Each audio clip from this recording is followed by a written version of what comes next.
نحمده ونصلي على رسوله الكريم اما بعد فاعوذ بالله من الشيطان الرجيم بسم الله الرحمن الرحيم رب اشرح لي صدري ويسر لي امري واحلل عقدة من لساني يفقهوا قولي۔ اللہ تعالیٰ کی طرف جانے کے لیے جو تیاری ہم سب کو کرنا ہے وہ اسی صورت میں ہو سکتی ہے جب ہم سیدھے راستے پر چلنے والے ہوں۔ سیدھے راستے پر چلنے کے لیے اللہ کی مدد چاہیے ہوتی ہے۔ ایاک نعبد و ایاک نستعین، صرف تیری ہم عبادت کرتے ہیں، صرف تجھ سے ہم مدد چاہتے ہیں۔ تو اللہ تعالیٰ سے مدد مانگنے کے لیے، مدد چاہنے کے لیے ہمیں دعا کرنا ہے۔ صرف یہ کہنا کافی نہیں کہ ہم تجھ سے مدد چاہتے ہیں، بلکہ کس قسم کی مدد چاہیے، کیا مدد چاہیے۔ مثلاً اگر آپ کسی سے کہتے ہیں مجھے آپ کی مدد چاہیے، کیا وہ پوچھے گا نہیں کیا مدد چاہیے؟ تو اپنی مدد مانگنے میں بھی واضح ہونا چاہیے۔ اللہ تعالیٰ کے راستے پر چلنے کے لیے ہمیں اللہ تعالیٰ کے دین کو سمجھنا ہے۔ دین کو سمجھنے کے لیے اس کی کتاب پڑھنا ہے۔ اس کی کتاب کو پڑھنے اور سمجھنے کے لیے اچھا حافظہ، دل کا کھلنا، کنسنٹریشن کا ڈیولپ کرنا، اس کام کا آسان ہونا اور زبان کی گرہ کا کھلنا بہت ضروری ہے، کیونکہ سیکھنے کے عمل میں غور سے سننے کے بعد اس قابل ہونا بھی ضروری ہے کہ آپ اپنی سمجھی ہوئی بات کو دوسرے تک پہنچا سکیں۔ اس کے لیے قرآن پاک میں ہمیں ایک بہت خوبصورت دعا سکھائی گئی جو بنیادی طور پر اللہ تعالیٰ نے موسیٰ علیہ السلام کو سکھائی تھی۔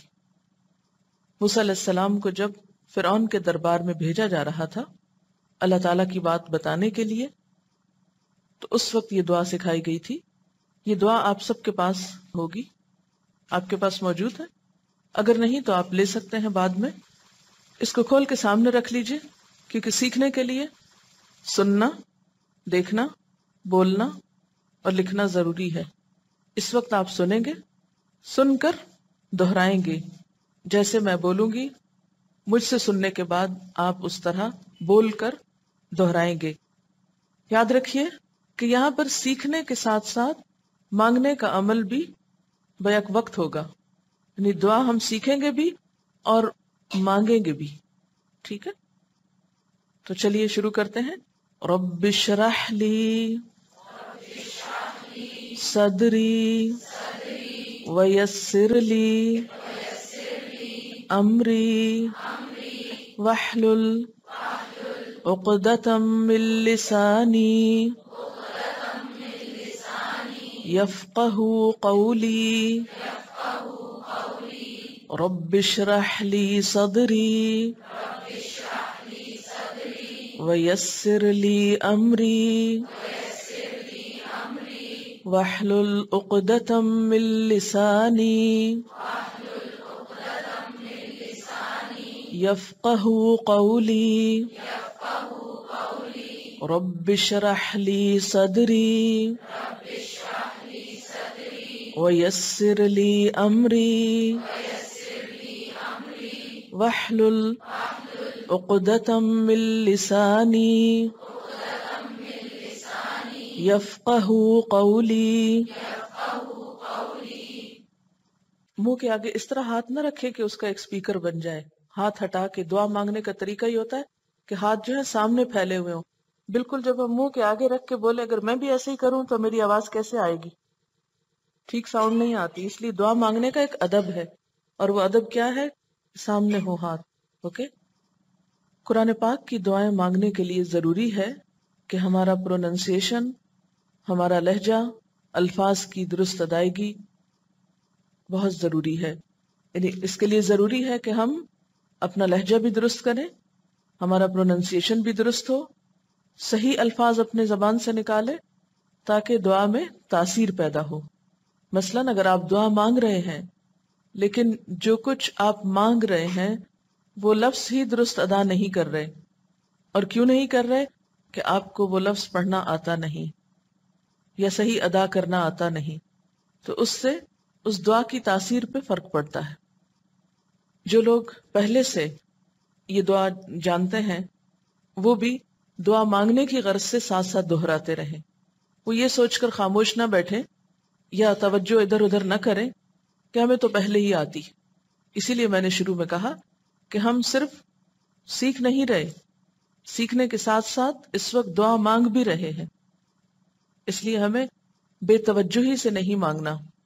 چلیے اس کا ترجمہ کرتے ہیں۔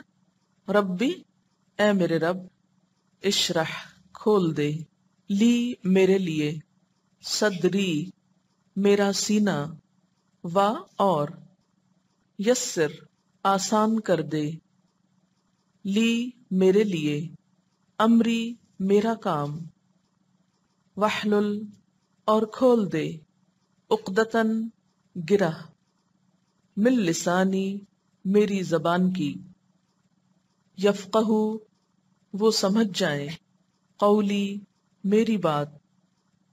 اے میرے رب، میرے لیے میرا سینہ کھول دے اور میرا کام آسان کر دے اور میری زبان کی گرہ کھول دے تاکہ وہ میری بات سمجھ سکیں۔ اللہ تعالیٰ کو پکارا جا رہا ہے اللہ کی کتاب پڑھنے سے پہلے، علم حاصل کرنے سے پہلے، کہ اللہ میرا سینہ کھول دے۔ سینے میں کیا ہوتا ہے؟ دل۔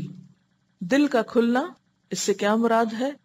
کہ میں یہ کام شوق سے کروں، خوشی سے کروں، رغبت سے کروں، توجہ سے کر سکوں، کیونکہ جس کام کے لیے دل کھل جائے وہ کام آسان ہو جاتا ہے۔ کیونکہ یہ قرآن پاک دل پر اترا، تو جب تک اس کتاب کے سیکھنے میں دل شامل نہ ہو، شوق شامل نہ ہو، تو یہ کتاب پوری طرح سمجھ میں نہیں آتی۔ تو اس لیے پہلی بات کیا؟ کہ میرا دل کھل جائے، میرا سینہ کھل جائے، سینے کی گھٹن دور ہو جائے، سینے کا بوجھ ہٹ جائے۔ شرح کا لفظی معنی ہوتا ہے کسی چیز کو ڈائسیکٹ کرنا، چیرنا۔ تو آپ دیکھیں کہ اوپن ہارٹ سرجری جب ہوتی ہے تو کیا کیا جاتا ہے؟ سینے کو کھولا جاتا ہے، پھر اس میں سے دل کو آپریٹ کیا جاتا ہے، یا جو بھی اس میں اصلاح کرنی ہوتی ہے وہ کی جاتی ہے، کیونکہ اگر دل بند ہو جائے تو جسم کام نہیں کر سکتا۔ تو جسمانی صحت کے لیے بھی دل کا صحیح کام کرنا ضروری ہے۔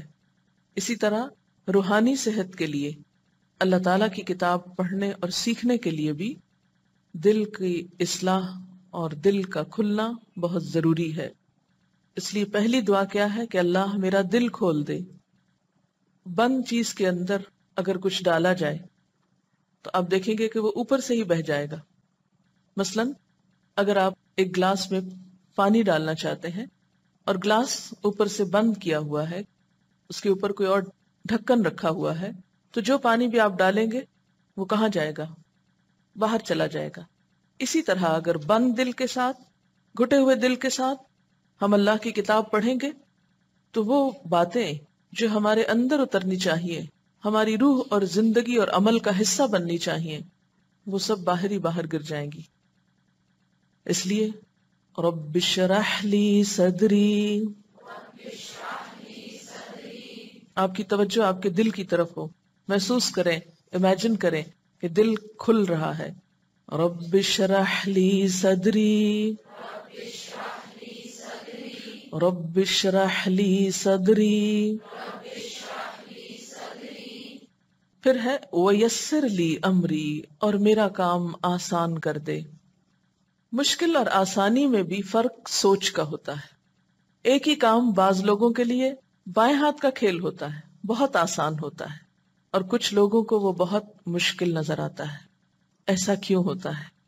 اس لیے کہ ہماری سوچ، ہمارا ارادہ، ہمارا شوق بعض کاموں کو ہمارے لیے بہت آسان کر دیتا ہے، اور بسا اوقات کچھ چیزیں مشکل نظر آتی۔ یہ بھی یاد رکھیے کہ کسی بھی کام کے آسان ہونے کے لیے صرف شوق ہی کافی نہیں، اس کے لیے اچھے حافظے کا ہونا، محنت کا موقع ہونا، یہ بھی ضروری ہے۔ تو جب آپ کا دل کھل جائے گا تو شوق تو آ ہی جائے گا۔ اس کے بعد اگلا حصہ کیا ہے؟ کہ ہم اپنی باقی قوتوں اور صلاحیتوں کو اس کام میں لگا سکیں اور یہ کام ہمارے لیے آسان ہو جائے، دلچسپ ہو جائے۔ اس راستے کی مشکلات ٹل جائیں. یہ مشکلات آپ کے اندر بھی ہو سکتی ہیں اور باہر بھی ہو سکتی. بسا اوقات اندر تو شوق بہت ہے لیکن باہر کے راستے مشکل ہے.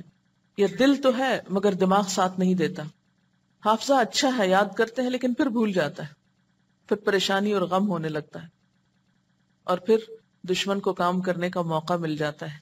وہ مایوس کرنے لگتا ہے، خوف دلانے لگتا ہے، ڈراتا ہے آپ کو، تم نہیں کر سکو گے، تمہارے بس سے باہر ہے. نہیں، کچھ بھی بس سے باہر نہیں اگر اللہ کی مدد ساتھ ہو. تو جب ہم نے کہا تھا ایاک نعبد و ایاک نستعین، تیری عبادت ہم کریں گے، مدد تجھی سے چاہیے، تو پھر اس سے مدد مانگیے. مدد آئے گی تو سب کچھ آسان ہو جائے گا. وَيَسِّرْ لِي أَمْرِي وَيَسِّرْ لِي أَمْرِي. امری سے مراد کون سا کام ہے؟ جو بھی آپ کام کرنے چلے ہیں. پڑھنے میں مثلاً اگر آپ قرآن پاک پڑھ رہے ہیں تو امر سے مراد قرآن پاک کا سیکھنا، یاد رکھنا، سمجھنا، عمل کرنا، اس کو آگے پہنچانا، یہ سب چیزیں اپنے ذہن میں رکھ سکتے ہیں. اور یہ دعا قرآن پاک کے علاوہ اور علوم کے سیکھنے کے لیے بھی پڑھی جا سکتی. مثلاً آپ خود یا آپ کے بچے دنیا کا کوئی اور علم حاصل کر رہے ہیں تو اس کے لیے بھی آپ یہ دعا پڑھ سکتے ہیں. وحلل، اور کھول دے. وحلل کا روٹ ہے لام لام ہے، حل. اردو میں بھی یہ لفظ استعمال ہوتا ہے حل کرنا. یہ سوال حل کر دیں، یہ مسئلہ حل کر دیں. تو حل کا بنیادی معنی عربی میں کھولنا ہوتا ہے. کیا کھول دیں؟ عقدتن، گرہ، نوٹ. کہاں کی؟ من لسانی، میری زبان کی. میری زبان کی گرہ کھل جائے، یعنی زبان میں لکنت دور ہو جائے، یعنی ہم ایسی بات کر سکیں یا میں اس طرح بات کر سکوں کہ بات کرنے میں کوئی جھجک نہ ہو، جو دل میں ہے وہ پورا کہہ سکوں، ادا کر سکوں. بہت سے لوگ اپنی یہ مشکل بیان کرتے ہیں کہ ہمیں ایک بات سمجھ تو آ جاتی ہے لیکن بتانا نہیں آتی. دل میں تو ہے بہت کچھ، زبان ساتھ نہیں دیتی. تو ایسے میں وہ خزانہ جو کسی چیز کے اندر بند ہو اور اس چیز کا منہ نہ کھلے تو کیا فائدہ. مثلاً اگر آپ کے پاس بہت خوبصورت جیولری کا سیٹ ہے اور آپ کو کسی شادی میں جانا ہے، جس لاکر میں رکھا ہوا ہے اس کی چابی نہیں مل رہی، اب آپ بتائیے کہ اس سیٹ کا کیا فائدہ؟ کچھ فائدہ ہے؟ نہیں. فائدہ اس صورت میں ہے کہ اگر آپ اس کو کھول سکیں اور وہ اس فنکشن کے موقع پر باہر نکلے، موقع کی مناسبت سے وہ آپ کے پاس ہو اور آپ اس کو پہن کر انجوائے کر سکیں. اسی طرح آپ کے خیالات بہت خوبصورت ہو سکتے ہیں، آپ کے پاس علم کا خزانہ ہو سکتا ہے، لیکن اگر موقع پر وہ خزانہ برآمد نہیں ہوا، وہ سیٹ باہر نہیں آیا، تو موقع گزرنے کے بعد یا بے موقع آپ اس کو پہنیں گے بھی، آپ کو وہ خوشی حاصل نہیں ہوگی. اسی طرح اگر آپ کو بھوک لگی ہے، کھانا موجود ہے، لیکن جس برتن میں کھانا ہے اس کا ڈھکن کھل نہیں رہا، خوشبو آ رہی ہے آپ کو، ڈھکن نہیں کھل رہا، اب بتائیے کہ آپ کی کیفیت کیا ہوگی؟ ایک تکلیف کی سی کیفیت ہوگی نا. اب آپ دیکھیے کہ بالکل اسی طرح علم ہے آپ کے پاس، دوسرا پیاسا ہے، بھوکا ہے آپ کے پاس بیٹھا ہوا، آپ کو بتانا ہی نہیں آ رہا، آپ کو دینا ہی نہیں آ رہا، آپ کو کھلانا ہی نہیں آ رہا، آپ کو اپنی بات کہنی ہی نہیں آ رہی، تو اس وقت کتنی تکلیف ہوتی ہے. گویا آپ کے پاس صلاحیت ہے، نعمت ہے، لیکن آپ اس سے فائدہ اٹھانا نہیں جانتے. نہ فائدہ اٹھا رہے ہیں نہ فائدہ پہنچا رہے ہیں. اس لیے یہ دعا مانگنا بہت ضروری ہے کہ وحلل عقدۃ من لسانی، میری زبان کی گرہ کھول دے، یفقہوا قولی، وہ میری بات سمجھ جائیں. وہ سے مراد کون؟ جن کے سامنے میں یہ بات کر رہی ہوں، جن تک یہ بات پہنچا رہی ہوں، خواہ وہ سامنے بیٹھے ہیں یا وہ کہیں دور سن رہے ہیں. میں جب یہ دعا پڑھتی ہوں تو اس وقت چونکہ میری کیسٹ ریکارڈ ہو رہی ہوتی ہے تو پھر میں ساتھ ہی نیت کر لیتی ہوں کہ یا اللہ، جن لوگوں تک کیسٹ کے ذریعے بھی یہ آواز پہنچے وہ بھی میری بات سمجھ لیں. تو یہ دعا پھر صرف حاضرین کے لیے نہیں ہوتی، غائبین کے لیے بھی ہوتی. اور پھر آپ ایک بات کسی کو سمجھاتے ہیں، وہ آگے دوسرے تک پہنچاتا ہے. اگر آپ صحیح کنوے کریں گے تو دوسرے تک بھی صحیح بات پہنچے گی. یہ ریکارڈنگ کے سلسلے تو اب شروع ہوئے ہیں، پہلے زمانے میں تو ایسا نہیں ہوتا تھا. تو یا اللہ، جو علم میں اپنے بچوں کو دوں، جو علم میں اپنے طالب علموں کو دوں، جو علم میں کسی کو بھی دوں، وہ اس قابل ہو کہ میرے بچے اور میرے طالب علم اس کو سمجھ پائیں، ان کے دل میں بات اتر جائے اور یہ نور پھیلتا چلا جائے. اس لیے قرآن حکیم پڑھنے سے پہلے، پڑھانے سے پہلے یہ دعا پورے شوق اور ذوق سے مانگنا، خشوع و خضوع سے مانگنا، آئندہ کے مرحلوں کو بہت آسان کر دیتا ہے. اب اس کو سمجھ کر دوبارہ اس کو پڑھتے ہیں. رب اشرح لی صدری. اب دعا مانگتے ہوئے آپ امیجنیشن سے بھی کام لیں گے. جب صدر کی بات ہو، سینے کی، تو اپنی توجہ اپنے دل کی طرف رکھیے. جب امر کی بات ہو تو اپنے کام کی طرف رکھیے. جب لسان کی بات ہو تو زبان کی طرف، ایکسپریشن کی طرف توجہ رکھیے. جب یفقہو کی بات ہو تو لوگوں کی طرف توجہ رکھیے کہ جہاں جہاں میری بات پہنچے وہ سب سمجھے اس کو. اگر آپ شعور سے دعا مانگیں گے، پوری توجہ سے، تو انشاءاللہ دعا قبول ہوگی. اور اگر آپ لاپرواہی سے صرف لفظ دہرائیں گے تو حدیث پاک میں آتا ہے کہ اللہ تعالیٰ کسی غافل دل کی دعا نہیں سنتے. کس کی دعا نہیں سنتے؟ غافل دل کی. تو دعا مانگتے وقت آپ کی پریزنس ضروری ہے، حاضری ضروری ہے. کس کی حاضری؟ دل و دماغ کی حاضری. رب اشرح لی صدری ویسر لی امری واحلل عقدۃ من لسانی یفقہوا قولی. رب اشرح لی صدری ویسر لی امری واحلل عقدۃ من لسانی یفقہوا قولی. 3 دفعہ دہرائیے.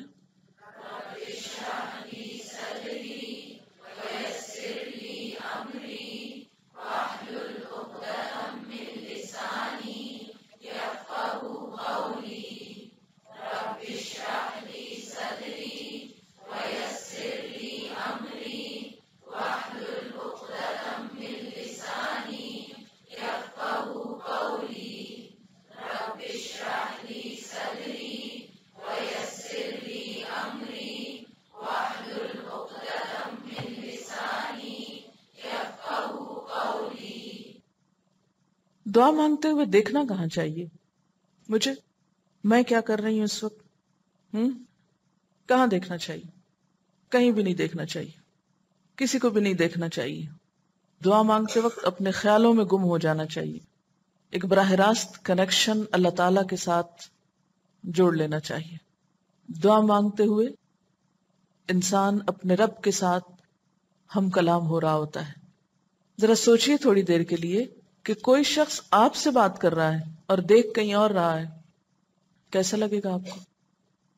مثلا میں آپ سے بات کروں اور دیکھوں اوپر، دھیان سے دعا پڑھیں، سمجھ آئے گی آپ کو میں نے کیا کہا؟ نہیں سمجھ آتی. اس لیے کہ گفتگو کرتے وقت آئی کانٹیکٹ کا ہونا بہت ضروری ہے. اگر آپ کی نگاہیں ادھر ادھر بھٹکیں گی تو دعا کی تاثیر میں فرق ہو جائے گا. دعا مانگنے کا ادب ہوتا ہے. یہاں جو ہم اس کمرے میں بیٹھ کے رب اشرح لی سیکھ رہے ہیں تو یہ صرف لفظ نہیں سیکھ رہے، ان کی تجوید ہی نہیں سیکھ رہے، اس کی تفسیر ہی نہیں سیکھ رہے، ادب اور وقار بھی سیکھ رہے ہیں، کام کرنے کا سلیقہ سیکھ رہے ہیں، دعا مانگنے کا طریقہ سیکھ رہے ہیں. ہم مسلمان ان آداب ہی سے خالی ہو گئے ہیں. علم کی گٹھڑیاں تو بہت سے لوگوں نے اٹھا رکھی لیکن ادب ختم ہو گیا ہے. تو جس چیز میں روح نہیں رہتی وہ بے فائدہ ہو جاتی. پھر مانگیے، اب 3 دفعہ دہرائیے، دعا مانگیے. اب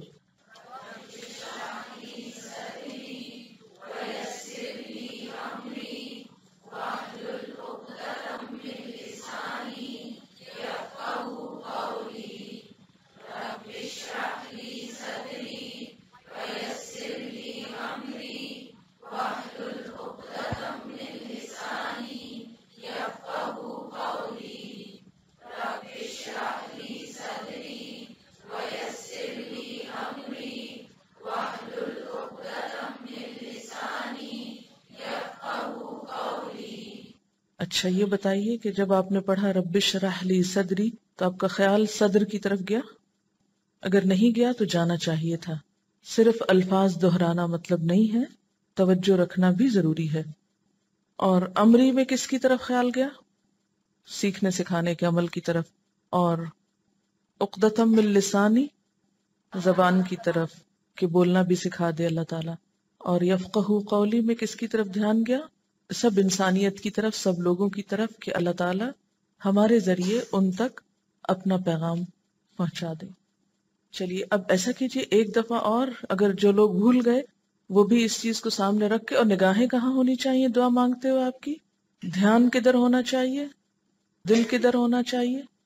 جس سے آپ مانگ رہے ہیں اس کی طرف ہونا چاہیے.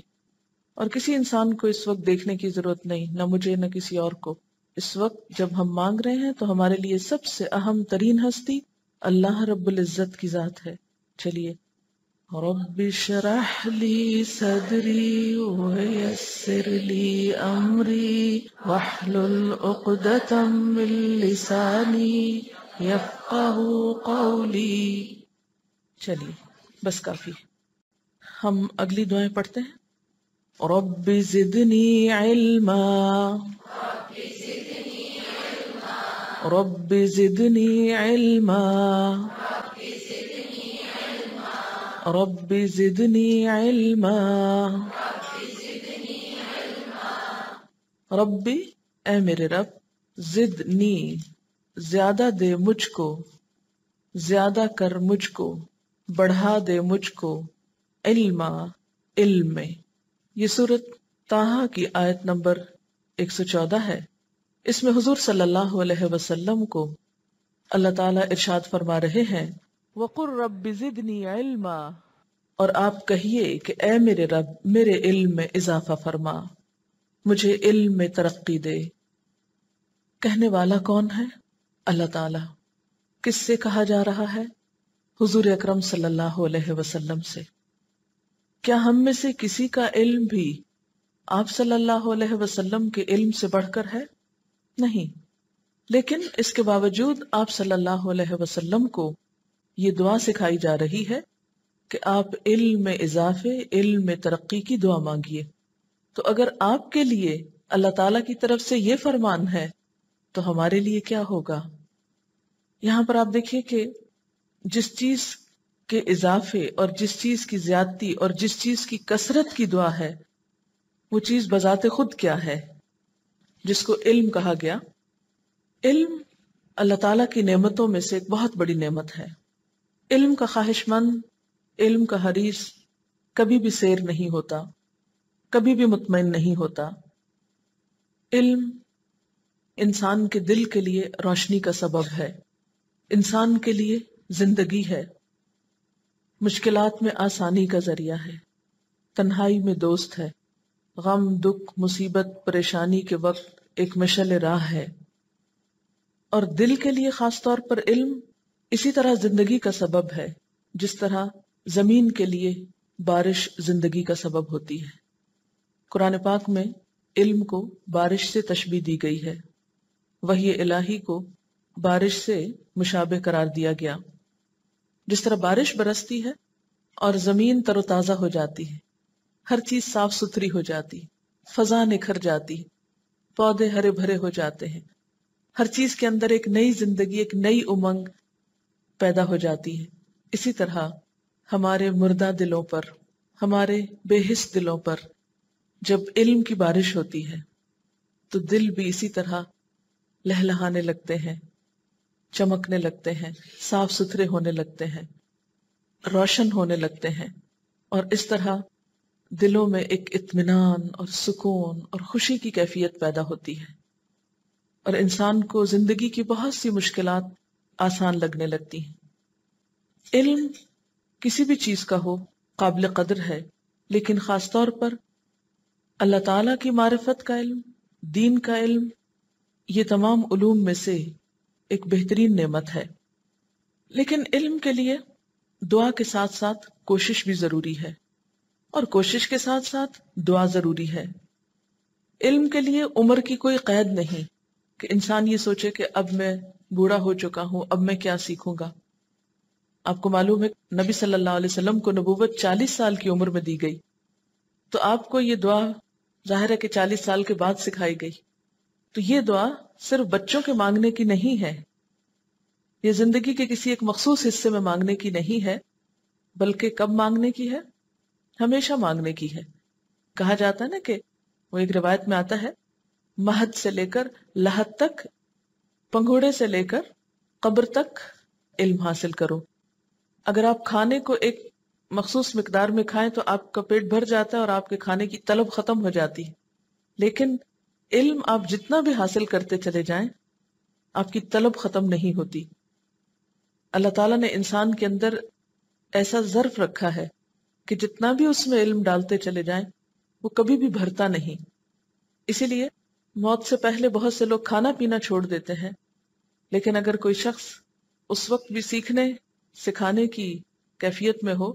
اس کے بارے میں آتا ہے کہ ہمارے جو اسلاف ہیں، اسلاف سے مراد جو مسلمانوں کے ابتدائی دور کے لوگ ہیں جنہوں نے علم کے لیے بہت بڑی روایات قائم کی، ان میں سے بعض کے بارے میں آتا ہے کہ نزا کے عالم میں بھی جب جان کنی کا وقت تھا اور تھوڑا سا افاقہ ہوتا تو اس وقت بھی حدیث کے سننے اور سنانے اور اس کی روایت کرنے سے نہ چوکتے اور اس سنت پر عمل کرتے کہ مرتے دم تک علم حاصل کیا جائے.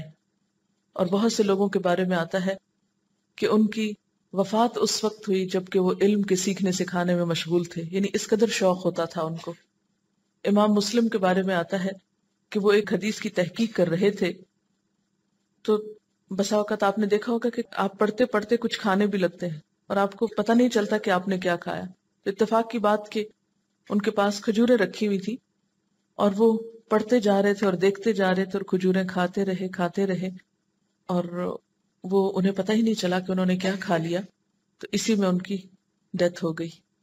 یعنی اس قدر علم حاصل کرنے میں محو کہ دوسری ہر چیز سے بے نیاز اور ہر چیز سے بے خبر اور بے فکر، یعنی اپنے مقصد کے حصول کے لیے اس قدر منہمک تھے.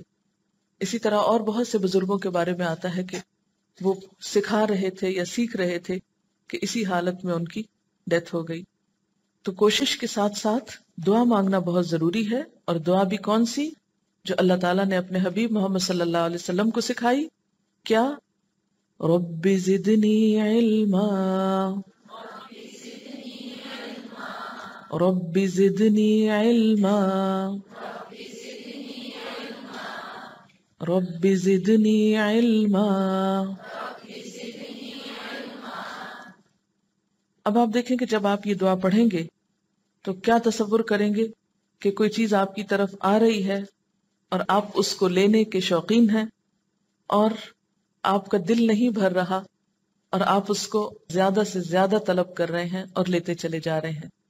تو آپ یہ دعا مانگیں گے اور امیجن یہ کریں گے اور نیت میں یہ رکھیں گے کہ جس طرح روز ہم یہاں آتے ہیں تو ہم یہاں سے خالی ہاتھ نہ جائیں اور جو کچھ پہلے ہمیں معلوم ہے صرف اتنا ہی نہ ملے بلکہ اس سے زیادہ ہمارے علم میں اضافہ ہوتا چلا جائے، ورنہ تو یہاں آنے کا فائدہ کچھ نہیں نا. چلیے اب زیادہ کو ذہن میں رکھ کے اب دیکھیے کہ انسان بہت سی چیزوں کی زیادتی کی خواہش رکھتا ہے. آپ کا کیا دل چاہتا ہے آپ کے پاس زیادہ کیا ہو؟ نہیں، یہ تو اب سن کے یہ باتیں شاید کہہ رہے ہوں. عام طور پر انسان کے دل میں مال کی زیادتی کی خواہش ہوتی ہے، اس پہ کبھی ہم مطمئن نہیں ہوتے. جتنا بھی کسی کے پاس ہے وہ اس سے زیادہ بڑھانے کی فکر میں ہوتا ہے. اسلام ہمیں نئی سوچ دیتا ہے، نئی ڈائریکشن دیتا ہے کہ صرف بڑھانے کی چیز وہ نہیں جسے تم اپنے لیے بہت فائدہ مند سمجھتے ہو، کسی اور چیز کی کثرت بھی فائدہ دے سکتی ہے. اچھا آپ دیکھیے کہ مال کہاں سے آتا ہے؟ زمین سے آتا ہے. علم کہاں سے آتا ہے؟ آسمان سے آتا ہے. تو انسان زمین کا نہ ہو کر رہ جائے، یہ صرف نیچے کی طرف دیکھنے والا نہ ہو، اوپر کی طرف دیکھنے والا ہو، اس کی نگاہ بلند ہو اور اس کا تعلق آسمان کے ساتھ ہو، بلندیوں کے ساتھ ہو. تو زیادہ علم کی خواہش دراصل بلندیوں کی خواہش ہے، بلندیوں کی تمنا ہے.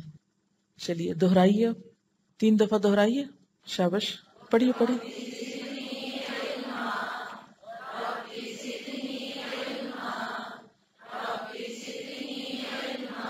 ابھی مجھے نہیں محسوس ہوا کہ آپ مانگ رہے ہیں، ابھی مجھے یوں لگ رہا ہے بس آپ لفظ پڑھ رہے ہیں. اگر آپ واقعی مانگیں گے اللہ سے تو مجھے بھی فیل ہو جائے گا کہ آپ مانگ رہے ہیں. جی مانگیے تڑپ کے.